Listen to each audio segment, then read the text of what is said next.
Hello everyone, welcome back to my new video. तो ये जो वीडियो आप देख रहे हैं ना, ये मंगलवार का ही वीडियो है और शाम का वक्त हो रहा था। मैंने सुबह से ही कपड़े लगाए हुए थे, लेकिन उस दिन आपको पता है कि मेरी तबीयत ठीक नहीं थी। तो शाम को मैं थोड़ा सा ठीक फ़ील कर रही थी, तो फिर मैं उठी हूँ और कपड़े तो मैंने सुबह ही लगा दिए थे, बट सुखाने के लिए फिर मैं इवनिंग के टाइम पे आई हूँ। अच्छा, सुबह क्या होता है ना कि अगर थोड़ी सी भी लेट हो जाए ना, तो बहुत तेज़ धूप आ जाती है। उस टाइम पे कपड़े सुखाना बहुत ज़्यादा मुश्किल हो जाता है। खैर उस दिन तो मेरी हिम्मत भी नहीं थी, तो बस शाम को यहाँ पर भी हवा चल रही थी, मैंने सोचा ठंडा ठंडा हो रहा है, इस टाइम पे मैं जल्दी से जो है कपड़े सुखा देती हूँ। कपड़ों का ऐसा है ना कि अगर आप एक भी दिन छोड़ रहे हो ना, तो बहुत सारे कपड़े हो जाते हैं। सर्दी हो चाहे गर्मी हो, हम लोगों के यहाँ तो कपड़ों की इतनी जो है ना ढेर लगी रहती है। अच्छा, सर्दियों में क्या होता है, मोटे मोटे ऊन वाले कपड़े होते हैं, और गर्मियों में क्या होता है ना, बच्चे दो दो तीन तीन टाइम जो है कपड़े चेंज करते हैं। जैसे पार्क जाने से पहले उनके अलग कपड़े रहते हैं, उसके बाद वो खेल के आएंगे, फिर उन्हें नहाना होता है, फिर अलग कपड़े होते हैं। इस तरीके से ना एक एक दिन में हमारे घर तो 3 से 4 जोड़ी कपड़े आराम से हो जाते हैं। उसके बाद फिर मैं किचन में आई थी और मैं ना अभी किचन यहाँ पर क्लीन करूँगी। तो मैं लेटी हुई थी दोपहर में, इसलिए मैंने कुछ भी काम नहीं किया था, क्योंकि ना मुझे बहुत ज़्यादा लो फील हो रहा था। लंच का तो जैसे तैसे जो है बच्चों ने संभाल लिया था, लेकिन वही है ना कि आपको उठना ही पड़ता है। और अच्छा भी लग रहा था, थोड़ा सा उठी, थोड़ा सा काम किया ना, तो मन को भी तसल्ली मिली और थोड़ा सा अच्छा भी लगा कि चलो, फिर थोड़ा सा ठीक ठीक सा भी फील होने लगता है ना। अगर आप बहुत ज़्यादा लेटे रहोगे ना, तो आपको बहुत ज़्यादा जो है बीमार सा फील होगा। देखना आप, ये चीज़ मैंने नोटिस की है। थोड़ा सा उठ के थोड़ा बहुत चीज़ें आप करने लगोगे, तो फिर जो है ना ठीक लगना शुरू हो जाता है। तो दोपहर में बच्चों ने जो है लंच बनाया था, मतलब वंशिका ने ही बनाया था अपने लिए और अपने भाई के लिए। तो किचन इस तरीके से फैली हुई थी, मतलब उसने लंच बनाया, उन दोनों ने खाया, लेकिन बाकी का सामान जो है ना वो एज़ इट इज़ वहीं पर था। थोड़ा सा आटा भी बचा हुआ था, तो वो भी बाहर पे ही रखा हुआ था। सब्ज़ी थी, वो भी उसने फ्रिज में नहीं रखी थी। तो मैंने भी कुछ ज़्यादा बोला नहीं, मैंने कहा चलो कोई बात नहीं, मैं ही कर लूँगी। तो बस यहाँ पर देखिए, मैंने अपना काउंटर टॉप जो है क्लीन कर लिया है। जितना भी सामान फ्रिज में रखने वाला था वो मैंने फ्रिज में रख दिया है। और बाल देखो मेरे कैसे हो रहे हैं, मतलब बाल भी बनाने का मेरा मन नहीं हो रहा था, ऐसी हालत थी मेरी। और आप लोगों का ना दिल से थैंक्स कि जब मैंने अपनी चीज़ें बताई, तो आप लोगों ने इतने सारे मुझे सॉल्यूशन दिए ना कि दीदी ये किया करो, दीदी वो किया करो। सच में बहुत अच्छा लगता है। और कई बार क्या होता है ना कि जैसे आप लोग कुछ बताते हो ना, वो चीज़ें फ़ायदा भी करती हैं। तो मैंने ना कुछ कुछ चीज़ें नोट की थी, जो जो भी आपने बताया था। अभी नेक्स्ट टाइम अगर कुछ प्रॉब्लम दोबारा से मुझे होगी ना, तो मैं फिर वही सारी चीज़ें जो है ज़रूर से ट्राई करूँगी और आप लोगों को बताऊँगी भी कि मैंने ये ट्राई किया और इससे मुझे फ़ायदा भी पहुँचा है। तो देखिए इधर जो है ना, मैंने फटाफट से अपना काउंटर टॉप क्लीन कर लिया है और हॉब भी क्लीन हो गई है। बस अब बस बारी आती है बर्तन धोने की। तो बीच बीच में ना मैं बैठ भी रही थी ना, और अंधेरा हो गया था, पता है। वरना इतना सा काम करने के लिए इतना ज़्यादा टाइम लगता नहीं है, लेकिन मुझे बहुत ज़्यादा टाइम लग गया था। और इस बीच जो है बच्चों का भी आने का टाइम हो गया था, मतलब मैं इतना आराम आराम से सारे काम कर रही थी। बट ये है कि आराम से ही किया, लेकिन हाँ, काम मैंने रात वाले सारे निपटा दिए थे। फिर रात का तो ये था कि चलो, जो खाना वगैरह है वो बाहर से भी आ जाएगा, तो मैं अपना इधर फ़िलहाल किचन जो है समेट लेती हूँ, क्योंकि फिर नेक्स्ट डे के लिए ना किचन गंदी रहती है, जो बहुत ही ज़्यादा ख़राब लगती है। और बाय चांस अगर रात को बर्तन नहीं भी धुले, तो ये है कि चलो थोड़े ही रहेंगे, लेकिन अगर ये भी इकट्ठा रहते हैं और रात के भी रहते ना, तब तो बहुत ही सारे बर्तन हो जाते। तो इसी वजह से जो है ना, बर्तनों का काम कर लेना ज़्यादा ज़रूरी रहता है, क्योंकि जैसे बर्तन अगर पड़े रहते हैं ना, तो किचन में स्मेल आती है, बहुत गंदी लगती है किचन रात को अगर जूठे बर्तन रहे तो, सच में। और ना कॉकरोच भी होते हैं इसलिए रात को तो बर्तन कभी भी नहीं छोड़ने चाहिए। बहुत ज़्यादा इमरजेंसी हो तो अलग की बात है। और इस वाले दिन जो मैंने वीडियो डाला था एक, उसमें ऐसे ऐसे कमेंट्स आए थे ना, तो इतना ज़्यादा गुस्सा आता है। एक तो आपकी तबीयत ख़राब हो, ऊपर से ये कुछ औरतें आके इस तरीके से बातें लिख के जाती है ना, पता नहीं, मुझे लगता है कैसी औरतें होती हैं ये, कैसे इनके दिल रहते हैं कि ये बीमारी में भी इंसान को जो है ना जीने नहीं देती। इनकी कुछ ऐसी आदतें रहती हैं। मैं ये सोचती हूँ कि ये यहाँ पर ऐसा हाल करती है, तो अपने घर में पता नहीं क्या ही तबाही मचा के रखती होंगी।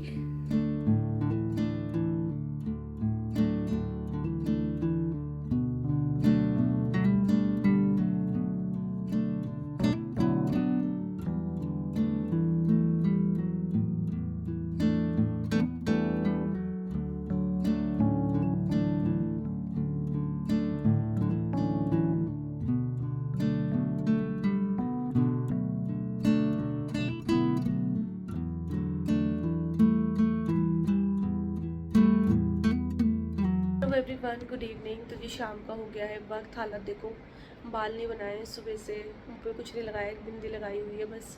जब आपका खुद का शरीर ठीक नहीं होता ना तो फिर कुछ करने का मन नहीं करता। बहुत ज़्यादा वीकनेस फील हो रही है। हमेशा नहीं होता था लेकिन इस बार पता नहीं क्यों ऐसा हो रहा है। और ऐसा बॉडी में भी दर्द हो रहा है, जैसे अंदर फीवर होता है ना, कुछ ऐसा सा लग रहा है। सुबह मैंने मेडिसिन ली थी, सुबह क्या दोपहर में मेडिसिन ली थी। दोपहर में मेरी हालत बहुत ज़्यादा ख़राब हो गई थी तो मैंने सोचा एक दवाई मैं ले लेती हूँ।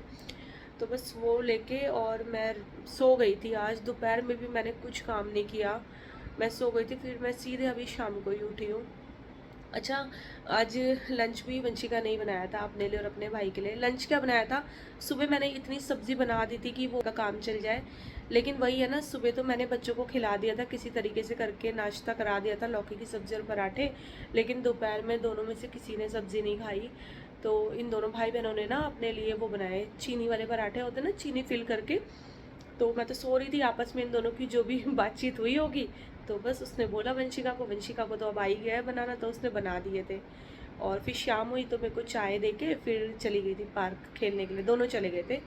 और फिर किचन विचन फैला हुआ था, तो मैंने कहा चलो अब उठ के थोड़ा सा रिलीफ मिल रहा है तो मैं किचन क्लीन कर देती हूँ। हालांकि वंशु को बोलती ना मैं तो वो भी कर देती, लेकिन मेरे को फिर अच्छा नहीं लगा। मैंने कहा छोड़ो, अब उसके पार्क जाने का टाइम भी हो गया, फिर कर लिया उसने दोपहर में जितना करना था। तो बस यही है। और उसके बाद मैं आके बैठ गई हूँ थोड़ी देर। और कमेंट्स आ रहे थे कि दीदी आप ना बाहर से खाना मंगा लेते, जब आपको इतनी ज़्यादा प्रॉब्लम हो रही। तो खाना बाहर से ही आ रहा है 2-3 दिन से तो लगातार। और इस बार ऐसा हुआ, वंशिका के पापा को भी ना, मतलब इतने इमरजेंसी उनको जाना ही था, ऑफिस मीटिंग थी। कल भी रात को 10 बजे घर आए, कल तो पूरा दिन कुछ नहीं खाया था। और फिर वही बाहर का ही थोड़ा बहुत खाया। हालांकि उनको तो बिल्कुल मना है बाहर का खाना, बट वही है, जब तबीयत ठीक नहीं होती। इसी वजह से आज सुबह ना मैंने उनको नाश्ता करा के भेजा, क्योंकि उनकी तबीयत भी अभी बड़ी मुश्किल में ठीक हुई है। बहुत ज़्यादा बीमार हो गए थे 1 हफ्ते के लिए। इसी से रिलेटेड कुछ वाहियात औरतों ने वाहियात कमेंट्स भी किए थे कि तबीयत ख़राब है और पति ऐसे खाना खा रहा है, नाश्ता कर रहा है। तो मुझे इतना गुस्सा आता है ना जब औरतें ऐसे लिखती हैं। भाई सुबह मैं उठी, जब मुझे अपने लिए और बच्चों के लिए नाश्ता बनाना था, तो अगर मैंने 2 पराठे हस्बैंड के लिए बना दिए, उन्हें टिफ़िन पैक करके दे दिया, तो इसमें इतनी मिर्ची तुम्हें क्यों लगी? मिर्ची तो मुझे लगनी चाहिए ना कि मेरी तबीयत ख़राब है। जब मुझे कोई दिक्कत नहीं हो रही है तो तुम लोगों को क्यों दिक्कत हो रही है? और ये सिर्फ उन वाहियात 4-5 औरतों के लिए जो बकवास करके जा रही थी कमेंट बॉक्स में। मुझे बहुत ज़्यादा कुछ नहीं बोलना है ऐसी औरतों के लिए। मुझे सिर्फ इतना पता है कि ये एक्चुअली ना अपने घर की जो अपने इनके हस्बैंड के साथ जो भी इनका चलता होगा ना, वो फ्रस्ट्रेशन ये यहाँ पर आके निकाल के जाती हैं। क्योंकि बातों को बोलने के 2 तरीके होते हो, एक होता है आप सिंपल तरीके से बोल दो, और एक होता है कि आप बदतमीजी करके बोलो। तो ये वही औरतें जो बहुत बदतमीजी से लिख के गई हैं। हालांकि इनके कमेंट्स मैंने डिलीट कर दिए हैं, क्योंकि मैं अपने चैनल पर ऐसे कमेंट नहीं रखती हूँ, मुझे नहीं अच्छा लगता है। तो बस यही है। और अभी बस वंशिका के पापा का फ़ोन आ गया था, उन्होंने बोला मैं बाहर से ही लेकर आ रहा हूँ थोड़ा बहुत। तो मैंने कहा कुछ लाओगे तो हल्का फुल्का लाना, मतलब ऐसा बहुत ज़्यादा ऑयली मत लेकर आना ना, वरना दिक्कत हो जाएगी। क्योंकि अभी तो मेरी हिम्मत है नहीं अब खाना बनाने की, अब सुबह ही देखेंगे जो भी होगा। बाहर से खाना मंगाओ ना तो बच्चों की तो खूब मज़े रहती है, बच्चे बड़े खुश रहते हैं बाहर से खाना आ रहा है। लेकिन ना जैसे हम लोग हैं, मैं ना, मेरे को ज़्यादा बाहर का खाना अच्छा नहीं लगता। मतलब डेली कितना खा लोगे आप बाहर का खाना, उसमें वही इतना सारा मसाला वगैरह होता है। घर पे तो आप फिर भी अपने तरीके से बनाते हो। और सच बात तो ये है कि घर का खाना घर का होता है। मेरे को तो ऐसा लगता है चाय पराठा खा लो लेकिन बाहर से कुछ मत मंगाओ। लेकिन बच्चों की वजह से ना मंगाना ही पड़ता है। चलो खुद के लिए तो मैनेज हो जाता है, बच्चों के लिए नहीं हो पाता है। और बच्चे खुश रहते हैं, और अभी आएंगे ना दोनों फिर खुश हो जाएंगे, क्योंकि लगातार 3 दिन से बाहर का ही आ रहा है। क्योंकि मेरी हिम्मत हो नहीं रही है। आज सुबह तो फिर भी मैंने हिम्मत करके बनाया, मैंने कहा नहीं यार बहुत ज़्यादा ही हो रहा है, सुबह भी नाश्ता बाहर से मंगाओ, दोपहर में भी बाहर से, फिर रात को भी, तो फिर दिक्कत हो जाएगी। तो कम से कम 2 टाइम तो बच्चे की जो है घर का खा लें, फिर रात का तो चलो चल जाता है। तो चलिए अभी फ़िलहाल तो मैं वेट कर रही हूँ बच्चों का, जैसे ही आएंगे उसके बाद आप लोगों से मिलती हूँ। Good morning everyone. तो यहाँ पर मैं आप लोगों से ना नेक्स्ट डे मिल रही हूँ। तो रात को मैंने कुछ भी शूट नहीं किया था। वंशिका के पापा जो है ना बाहर से ही खाना ले आए थे। तो वो ना पनीर की सब्ज़ी लेकर आए थे। मोस्टली बाहर से जब चीज़ें आती हैं ना तो पनीर जैसी चीज़ें ही आती है। तो रोटी सब्ज़ी सब कुछ बाहर से आया था। तो बस वही डिनर किया, उसके बाद दवाई खा के मैं तो सो गई थी, मुझे तो पता ही नहीं चला। क्योंकि जब आप दर्द में रहते हो और फिर पेन किलर खाते हो ना तो फिर आपको नींद भी आती है। अच्छा, यहाँ पर दोनों बच्चे सो रहे हैं, छुट्टी का पूरा मज़ा लिया जा रहा है। और आज मैं काफ़ी ज़्यादा अच्छा फ़ील कर रही थी, सुबह उठ गई थी मैं अपना टाइम पे ही। तो हस्बैंड को ऑफ़िस जाना था, तो बस यहाँ पर जो है वही तैयारी कर रही हूँ मैं। थोड़ी बहुत जो चॉपिंग का काम होता है ना, वो मैंने पहले ही कर लिया था। मैं बना रही हूँ आलू मटर की सब्ज़ी। मैंने लिया है मस्टर्ड ऑयल, थोड़ा सा ज़ीरा और थोड़ा सा हींग ऐड किया है। उसके बाद मैंने प्याज ऐड कर दिए थे। साथ में मैंने टमाटर, लहसुन और हरी मिर्ची को ना हल्का सा मतलब दरदरा पीस लिया था, बहुत ज़्यादा पेस्ट नहीं बनाया था। और उसको भी डाल दिया है ऑयल में ही। और इसके बाद डालेंगे सारे मसाले, और सारे मसालों को ना अच्छे से भूनेंगे मीडियम टू लो फ्लेम पे, जब तक कि ऑयल सेपरेट नहीं हो जाता। तो मैंने ना यहाँ पर कुकर का ढक्कन लगा दिया था और जो फ्लेम है ना वो बिल्कुल लो कर दी थी। तो मसाले भुनने में टाइम था, तो मैंने सोचा अपना टाइम क्या ही वेस्ट करूँ, मैं जल्दी से जो है आटा भी गूँध लेती हूँ, क्योंकि आटा भी गूँध नहीं था। तो बस आटा निकाल के मैंने पहले ही रखा हुआ था, हल्का सा नमक ऐड करके, और आटा भी जल्दी से गूँध दिया है। और बस अब इसको जो है ना ढक के साइड रख देंगे, क्योंकि रोटी बनाने में तो अभी काफ़ी ज़्यादा टाइम था। तो ये था कि पहले सब्ज़ी ही बनेगी, फिर रोटी तो मैं गरम गरम बनाती हूँ। जब वंशिका के पापा बिल्कुल ऑफिस जाने के लिए रेडी रहते ही है ना, उस टाइम पे मेरी रोटी बननी जो है ना शुरू होती है। तो देखिए मसाला बहुत अच्छे से भुन गया था। उसके बाद मैंने इसमें थोड़ी सी कसूरी मेथी ऐड कर दी है। तो आलू मटर की सब्ज़ी हो या नॉर्मल आलू की सब्ज़ी हो, कसूरी मेथी बहुत अच्छी लगती है। उसके बाद ये आलू और मटर ऐड कर दिए हैं इसमें, अच्छे से इसको एक बार मिक्स कर लेंगे। और अब मैं इसमें पानी ऐड कर दूँगी। तो पानी आप अपने अकॉर्डिंग ऐड कर सकते हो, जिस भी तरीके से जो है ना आपको सब्ज़ी खानी हो। ये सब्ज़ी चावल के साथ भी बहुत अच्छी लगती है, पराठों के साथ भी बहुत अच्छी लगती है।